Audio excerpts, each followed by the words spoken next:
Para seu discurso, convidamos o professor André Ramos, secretário regional da Sociedade Brasileira para Progresso da Ciência. Alô, boa noite a todas e todos. Cumprimentando a nossa reitora em exercício, a professora Lacoque Lorenzini Erdmann. Eu saúdo a todos os membros da mesa, a todas e todos os presentes, e agradeço em particular a professora Cristiane Berani, reitora de pós-graduação, por ter convidado a SBPC a se fazer presente nessa importantíssima solenidade. Há pouco mais de uma semana, a ANDIFES, a Associação Nacional de Dirigentes das Instituições Federais de Ensino Superior, da qual nosso reitor e nossa reitora são membros, lançou uma nota pública em que defendia o conjunto das universidades federais brasileiras de calúnias proferidas por ninguém menos que o senhor ministro da Educação. Nota essa que foi imediata e integralmente apoiada também por meio de nota pública pela SBPC, que é uma entidade que vem defendendo incessantemente a ciência, a educação e a cultura de nosso país desde 1948. E aqui estamos novamente, SBPC e universidade, lado a lado, celebrando um momento de absoluta e fundamental importância para o desenvolvimento e para a soberania nacionais. Quando eu ingressei, eu também sou formado nessa universidade, quando eu ingressei aqui como estudante há 38 anos atrás, no curso de agronomia, no Centro de Ciências Agrárias inteiro só havia 2 professores doutores, o professor Li, de Tecnologia de Sementes, e o professor Ribeiro, de Zootecnia. Os nossos professores mestres eram formados principalmente nas universidades de São Paulo e Rio Grande do Sul, e os doutores eram formados no exterior. No meu atual centro, que é o Centro de Ciências Biológicas, a situação era certamente semelhante. Eu acredito que em várias outras unidades de ensino da universidade também não era muito diferente. E hoje, menos de 4 décadas depois, a UFSC exporta doutores para os países mais desenvolvidos do planeta.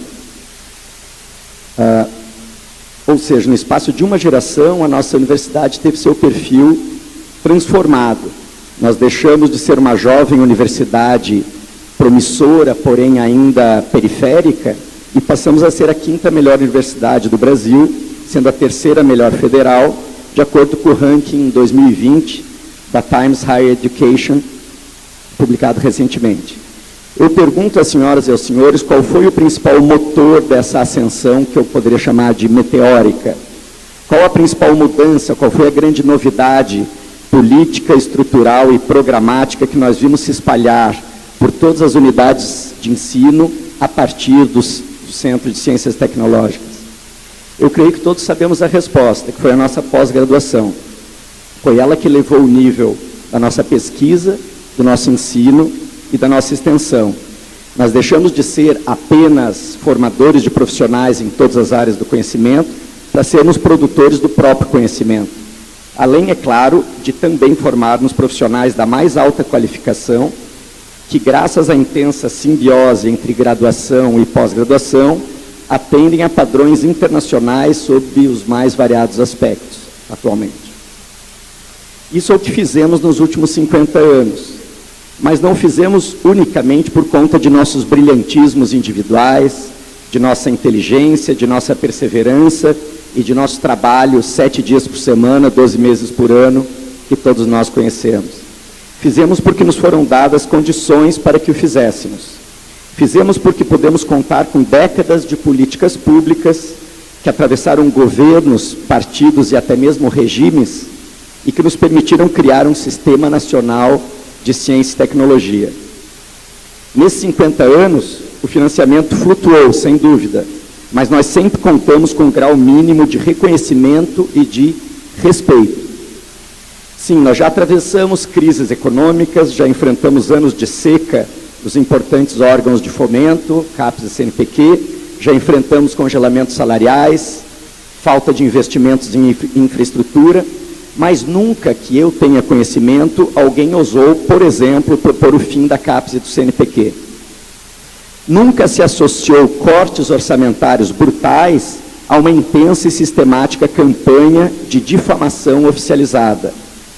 Nós conhecíamos os ataques orçamentários, mas não havíamos testemunhado ataques explícitos à dignidade do professor universitário.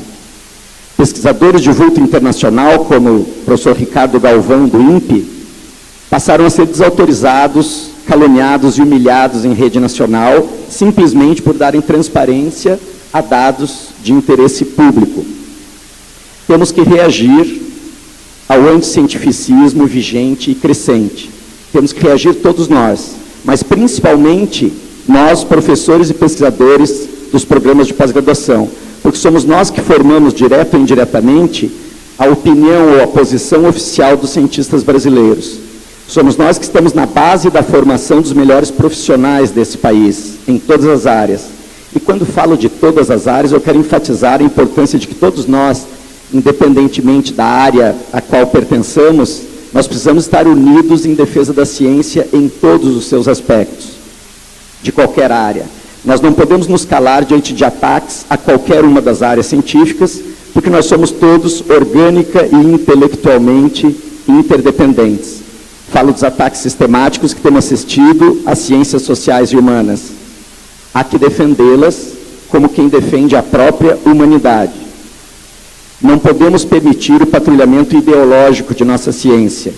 Não podemos permitir, em nenhum grau, a restrição da liberdade acadêmica e a censura a determinadas linhas de pesquisa, principalmente aquelas que fornecem os subsídios para a crítica social, política e econômica.